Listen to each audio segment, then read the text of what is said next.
They fired me to protect my sister. What they didn't realize, I held the keys to the kingdom. 3 names etched themselves into the betrayal: Haley, my sister; Craig, my manager; and Dana, my oldest friend. They stood there, smug, while security stripped me of my badge like I was some intern caught stealing office supplies. I didn't argue, I smiled. Because they'd just fired the majority owner of the company.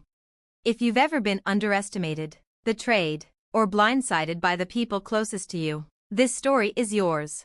Like, comment, subscribe, because some revenge doesn't need shouting, just silence and paperwork.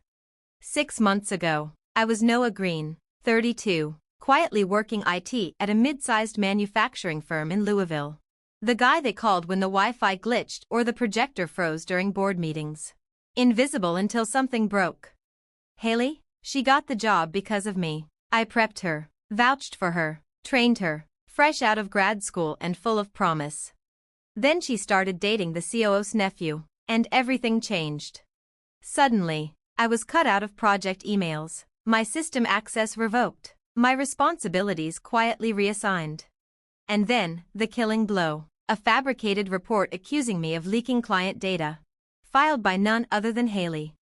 HR didn't hesitate. Noah, you understand, Craig said, patronizing, it's best for everyone. They thought they were being clever. But what they didn't know, I'd spent 7 years building something of my own, Stone Arc Systems. A software company specializing in industrial cybersecurity. And through quiet mergers, shell companies, and private acquisitions, Stone Arc had slowly bought up shares of their company. The final deal closed 8 days before they escorted me out. Stone Arc owned 72%. And I owned Stone Arc. I said nothing. I wanted to see how deep their knives went. Haley didn't disappoint. So, I let them have their little party, cake, balloons, toasts to new leadership. And I waited. 2 days later, I walked into the boardroom. No badge, no ceremony. I'm not here to get my job back, I said. I'm here to take control. The room froze.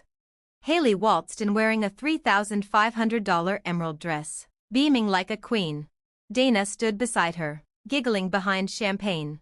Greg was already talking strategy. They didn't know I'd scheduled an emergency board meeting under my legal name, Noah Singleton. Subject, Emergency Ownership Review. Mandatory attendance. Haley's phone buzzed. She frowned. Why is the board meeting without us?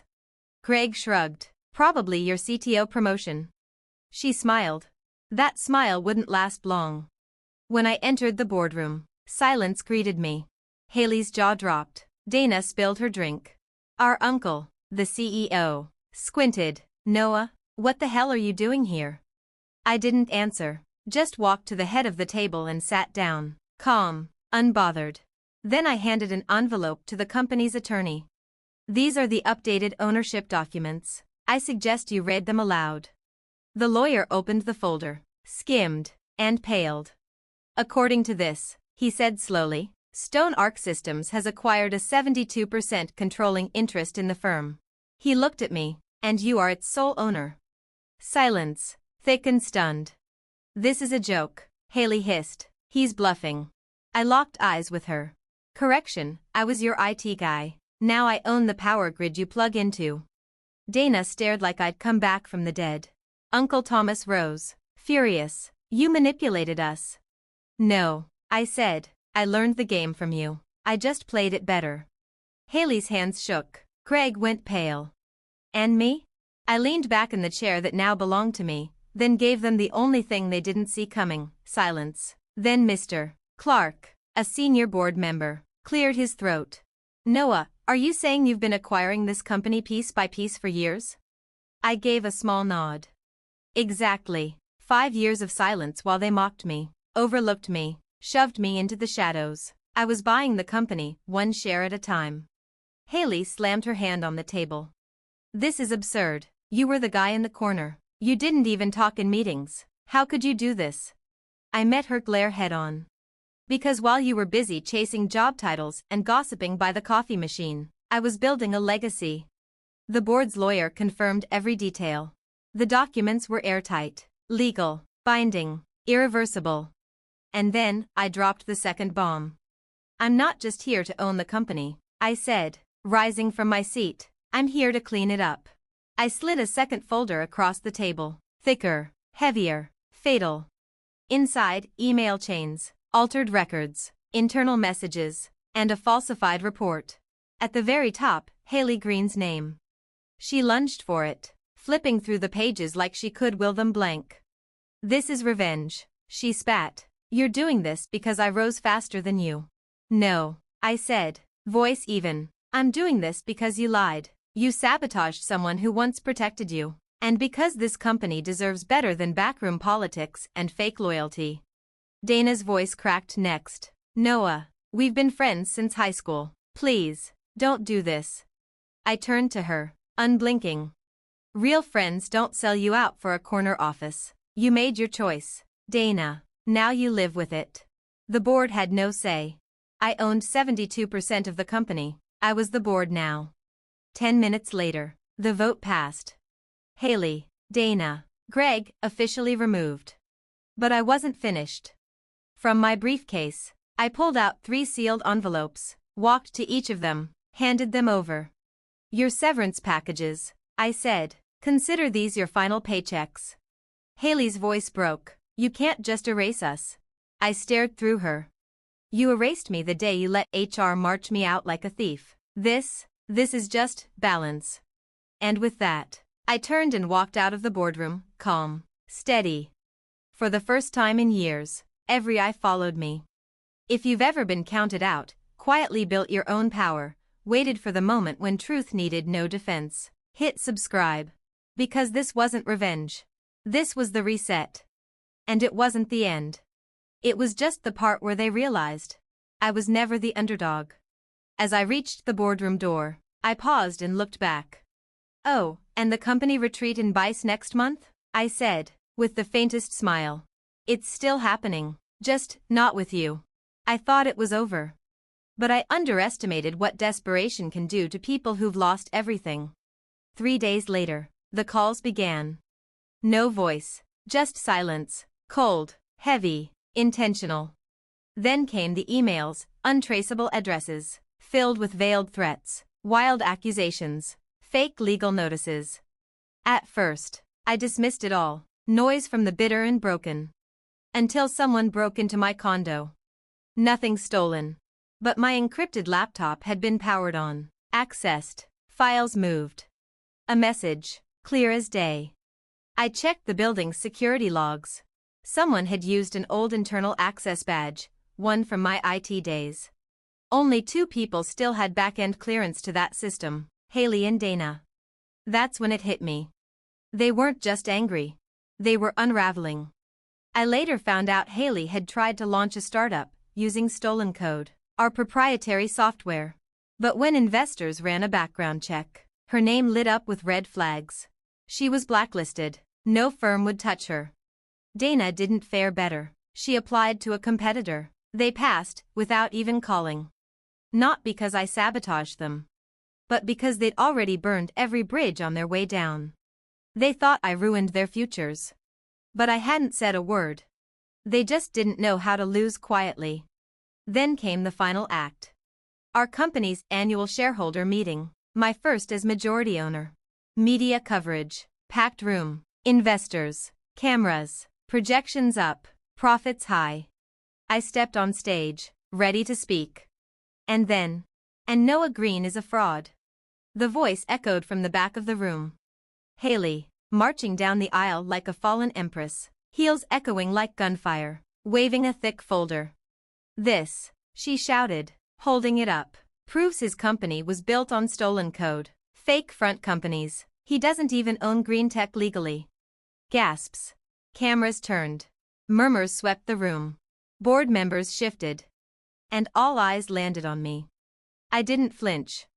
I stepped back from the mic, reached into my jacket, and pulled out a folder of my own.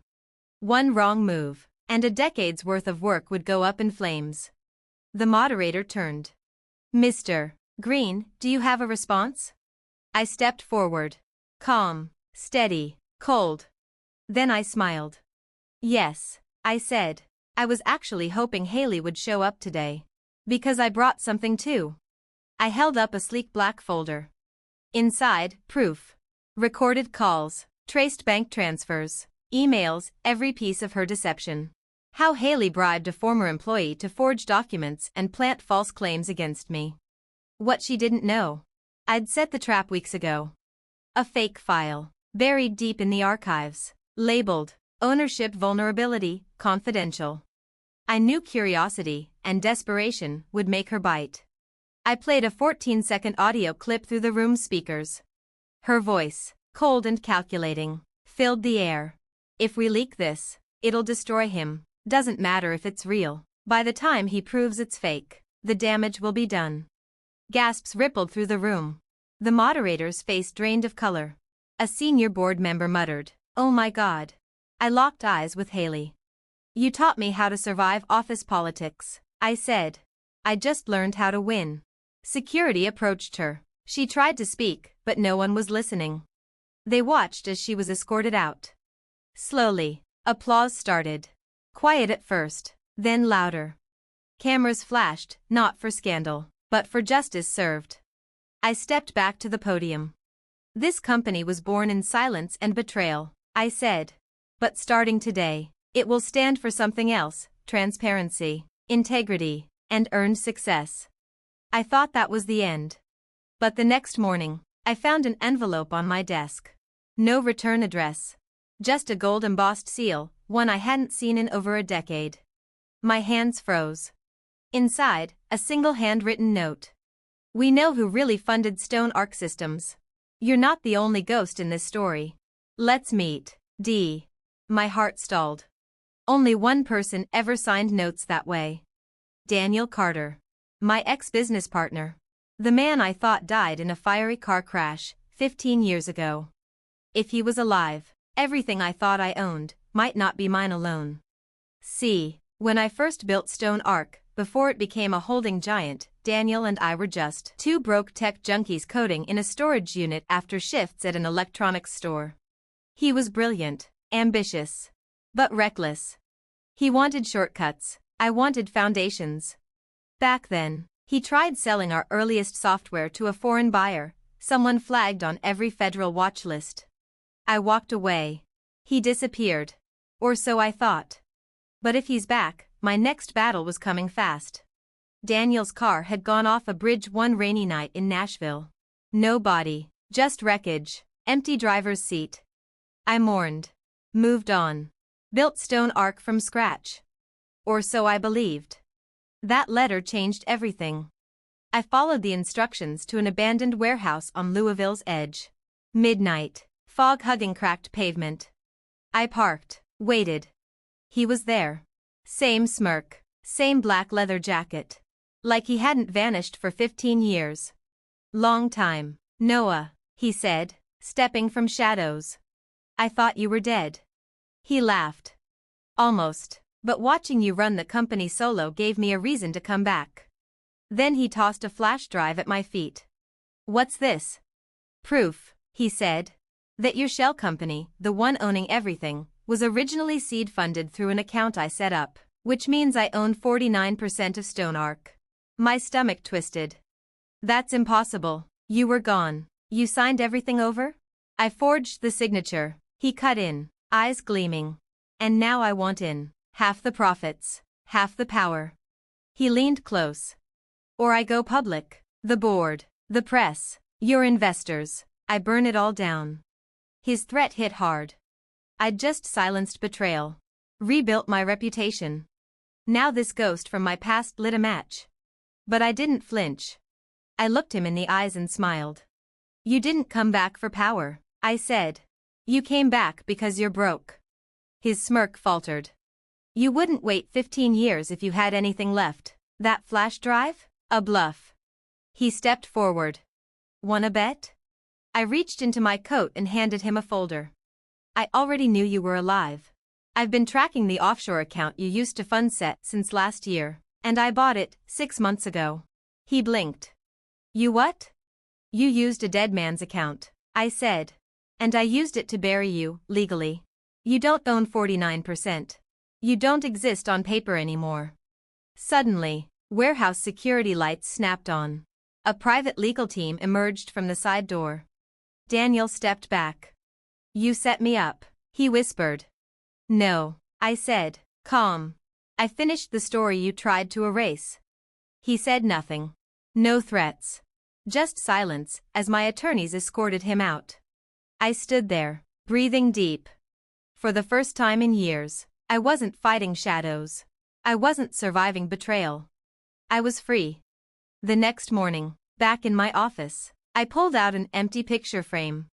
I slid in a clean white print. Black text, no logo, no decoration. They fired me, but I owned everything they worked for. Underneath, I added a second line. And when the ghosts came back, I buried them too. Because sometimes, revenge isn't loud. It's permanent. If you've ever been counted out, if you've been overlooked, laughed at, dismissed, I want to hear your story. Drop a comment below. Tell me when they thought you'd never rise. Because you're not alone. I was the guy in the corner cubicle they forgot. The one they fired without hesitation. But silence isn't weakness. Patience isn't submission. Patience is power. If this story hit home, hit subscribe. Let's build a space for the underestimated, for those who came back sharper, stronger, unstoppable. To anyone stuck in the shadows right now, here's my advice. Play the long game. You don't need applause to make progress. Build quietly, learn relentlessly, keep receipts. And when the time comes, stand tall in your truth. Because the world underestimates quiet storms, until they arrive. I didn't need to shout. I just needed to be ready. This wasn't just revenge. It was a lesson. Sometimes the best move is letting them think they've won. Until you're ready to show them. You were the boss all along. Now tell me, what power do they still fail to see in you?